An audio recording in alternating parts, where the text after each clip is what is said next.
your city sucks. He goes, you guys are ruled by Antifa, you freaking losers. Like, I love it. Who said that? Vinny's partner. Nice. Yeah, I think it was. God bless his heart. Anyway, Tim Johnson, how are you, man? Yeah, doing good. How about y'all? Can we not? We can't hear him. A little bit of Hello? technical difficulties. Just You're a moment. there. Yeah, we're here. Tim, how's it going, All right. man? It's doing good. Going good. How about y'all? Now, I'm so used to having that creepy pedophile mustache. But the beard, why'd you go for the whole beard? I did all kinds of different facial hairs. I've done like goatees, handlebars, straight, brush mustache, and I've never grown a beard. So I figured I might be joining the military again here within, next year or so. So I might as well grow it out while I can. Hey, wait. Why? Because we're gonna go to war with Iran, and you're gonna join up. He was in the army. He's a patriot. Yeah, I hear you. Why are you re-ing up? I don't know, because I was always planning to go back. I just took a little break for a little bit. I did 10 years. Now I want to go back and get my other 10 and get my benefits. Hell yeah. Yeah, God bless you, man. Thank you for your service. We appreciate thank it. you. Thank you very much. I got to ask you about that. So you went to high school in Nebraska, right? Minnesota. Grew Minnesota. Then you went to the Army right after high school? Nope. I joined the Army after my stint in JUCO. So I was like 20 when I joined. 20. And then you went to the Army. Then you went back to college after the Army? Yep. Then I went back. So I was in the National Guard, Minnesota National Guard. So I went back to college. Let me see. I was a freshman at university when I was 21. Wow. No, but after you did the Army, did you go back after the Army? Were you like a 32-year-old sophomore? Yeah. No, I kept going to school because I kept changing my dang major. So I finally graduated like 2 years ago. Wow. Nice. That's awesome. Way to go, man. Now, I was so proud of you, man, because I've known you for years. I've known you back when you were an Uber driver and you were working at a strip club in Omaha. Yeah. Which are you? Fargo, up in Fargo. Fargo, North Dakota, right. And then you moved to Vegas. And I was worried because you said the one fight you lost was when you actually were a full-time fighter. You were better off being a part-time fighter. But then what made you move to Vegas and become a full-time fighter? Basically, Fargo was doing good for me. It was just I ran out of bodies. Big guys are hard to come by. And my group of heavyweights I had up there training with, they just kind of, moved on, went and did other things. And when I was my main trading partner was a 185-pounder, was starting to be like, all right, well, I got to look for something else. Yeah. Well, tell us about your training camp now. What do you have over there in Vegas for you? I'm out here came out here, because I've been coming out here for a bunch of years. Before I moved out here, I was coming out here during my fight camps periodically out at Extreme Couture here.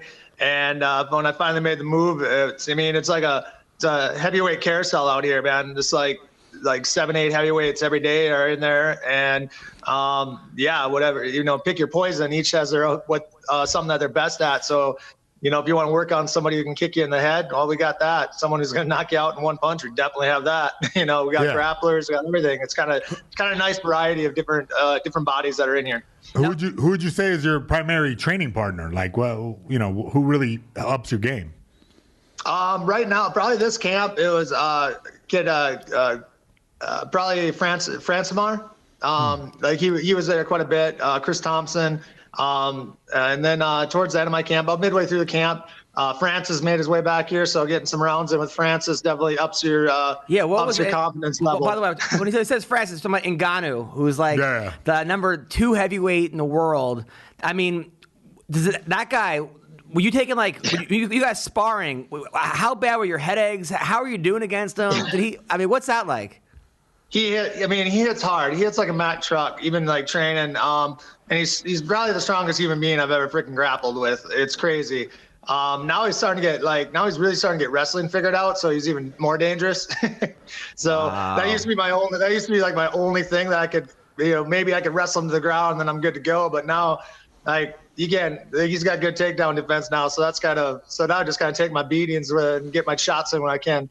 Now, would you say that your success, undoubtedly has to do with him? Iron sharpens iron. But apart from him, what about your coaches? Like, what do you work on? What did you work on for this last fight that, translated to the success? This fight, when we were watching film or watching tape, I guess I don't know what you want to call it nowadays. I'm an old guy. I guess we saw that no one's really in all of Tyrell's fights. No one's really pushed him backwards. He's always been the one that kind of pushing forward. But when the few times he has pushed backwards, he goes straight back and put his hands down. He wasn't very good at fighting backwards. So I wanted to maintain the center of the cage and make sure that I was applying pressure the whole fight, and ended up working out. I was so happy because I was really worried about you in this fight. I'm not gonna lie, because you've been knocked out twice in the last 2 fights, and I was like, oh no, they're making an example out of you. They're making you into a stepping stone. I was like, no. But then when I saw you come out there was a fire that hasn't been in there the last 2 fights. Like, you wanted it. Yeah, no, that's a shit. Yeah, that's you're 100% on that one. Yeah, no, I definitely had a chip on my shoulder for this fight. You don't have to be a rocket scientist to figure out that I was being utilized as a stepping stone, and I was not going to let that happen. No, and they were like, I remember when even during the fight, they were like, Tyrell Fortune is the future, not just in Bellator, but in all of MMA, and they weren't even talking about you. They were like, and this fucking weird guy with the beard is going to get the shit beaten out of him in 3 seconds, and you went out there, and, I mean, you knocked him out. I've never seen you so happy. That was the happiest. By the way, I mean, and I know you and your girlfriend, by the way. How happy was she? Yeah, she was pretty happy. She broke her ankle a while back. Had ankle surgery, and she's like, I think I might have re-broke it from jumping up and down. He's got the sweetest, hottest little blonde girlfriend, and he's like this, it's almost like the bad guy in Popeye. Like, he's like this Bluto. He's this guy that, like, I don't know how you. And she's like the sweetest thing, which is now. Are you working at the strip clubs in Vegas, by the way? No, I haven't been. But hopefully I don't have to be. I don't like long layoffs, but I do like staying busy. So in between fights, I go back to the Midwest and go work some agricultural stuff. Really? Yeah. Last fall, I went back, worked a couple weeks, and depending if I have a fight coming up, I'll probably be working this spring. But could you please expand on this? What kind of agriculture Are you growing soybeans or what? Yeah, soybeans, corn. I put down. I applicate fertilizer in the field. Yeah, I'm pretty clever. Wow, this guy's a man's man. I know.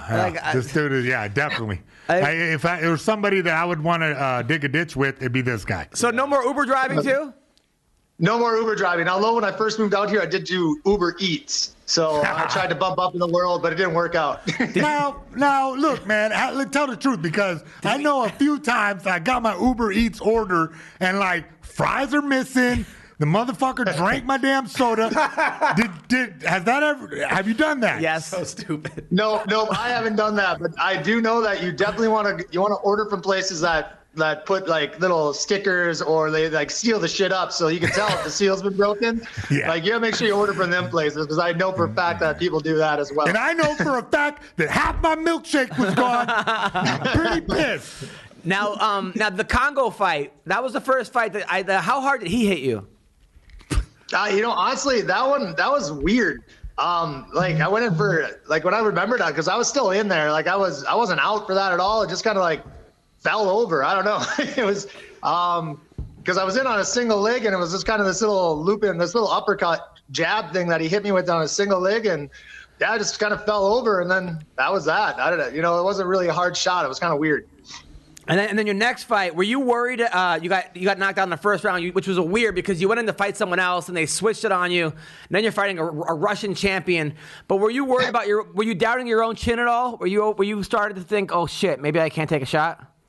Probably too, a little bit, because the way I fight is I let people get tired by punching me in my face. That's kind of how I've always fought. Good strategy. Got me some championships. It's a great strategy until your brain gives out. But yeah. But it's in the back of your mind. But like I said, in practice, I'm hanging with these guys. I'm eating just as hard shots as I would be in a fight, and I'm recovering just fine. So from that aspect, I was like, no, I'm good to go yet. Good. Yeah, that makes a lot of sense. I mean, if you're taking Ngannou's punches, you got to be like, fuck, I can take anyone's punches. Also, how hard does Roy Nelson hit? You got to really watch that overhand still. But now he catches you with, he's got a pretty brutal uppercut that he doesn't, I did keep telling him he's got to use a little more often. Does he ever mess with your training habits? Because I know he built a gym in his kitchen. And it seems like he's late a lot to practice. But are you joking or is that a serious No, he did. thing? He built a gym, right? Ask him. Is there a gym in his kitchen, right? Yeah, he does. He's got a little gym there. Wow. Perfect. No. I'm not joking. There's a gym in his kitchen. I believe you. No. But is it hard? Because Roy Nelson seemed like the kind of guy that would not study and get an A on the test. He seems like the kind of guy. Is it hard to sometimes not fall into his patterns of training? No, we've training as a teammate, I guess, a training partner. We've been lucky enough that we've had fights on opposite schedules. So anything that I need, he'll work in my opponent type stuff, and vice versa with me for him. That's awesome. So it's always I think that's kind of a lot of people in our gym too. Is kind of, well, let's even when I'm in this fight camp, I'm trying to do something one of my guys, but since I fight sooner, they're like, no, man, let's work on your stuff. Okay. Oh, good. No, I'm so happy for you, man, because you're genuinely. He was 5-2 in the UFC. They cut him after a win, I was like, what the fuck? They probably didn't like that fucking mustache. This guy's an Army veteran. He was ranked number 12 in the world and driving for Uber. I was like, you would never find a guy on the Lakers, the worst guy on the Lakers, who never gets any fucking thing, is making millions and millions of dollars. and it would really piss me off because I'm like, Tim Johnson's an American fucking hero and needs to be praised more. Well, call your congressman. I will. So I'm so happy. And also, I'm happy because it finally, I feel like you finally got your just due. And I don't want you to be complacent. Don't get cocky. No, and I'm not even complacent. I'm going to the gym today. I'm ready. Nice. I'm going to be ready to go. But I'm so happy. And that was the best you fought. I was like, holy shit. Awesome.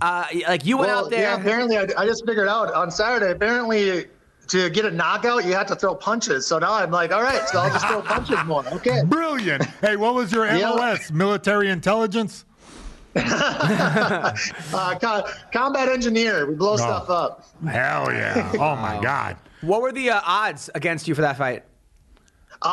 He was a -900 and I was a +6. Wow. Hell yeah. 9. Can you believe that? 9-1, baby. 9-1. Yeah. Well, way to go, bro. We're big fans. We love it, man. Now, are you going to marry that girl? When do you get married to that girl? Yep, that I am. When? Oh, hell when? yeah. When are you gonna marry her? When? They'll probably be this summer. Oh, good, because you guys are such a cute couple. This guy's a freaking old I think so too. No, he comes to my shows and I just fuck with him all the time. Nice. With his girlfriend. I'm gonna be in Vegas next week. You in Vegas next week? I'm in Vegas next week. I got shows at the Strat from Monday to Sunday. I'd love to see you. Awesome, absolutely, I'll be there. Thank you, Tim. I appreciate it, man. Keep up the good work. Thanks, guys. Thanks for having me on. Thank you. All right, that was Tim Johnson. Hell yeah. That guy's great. Bro, damn, bro. Just keep coming with the hits, Adam. Way to go booking the show. 9-1. 9-1 underdog. Just crushes the dude. Are you freaking Is it that time? Were you ever a 9-1 underdog? Nah. They always thought I was going to win, and then a lot of times I was the 9-1 overdog and lost. Against who? Trig. Hey, he was an underrated You fighter. know what? And I saw that you're going to ask about, let's talk about the boxing fight, and I'll work that in.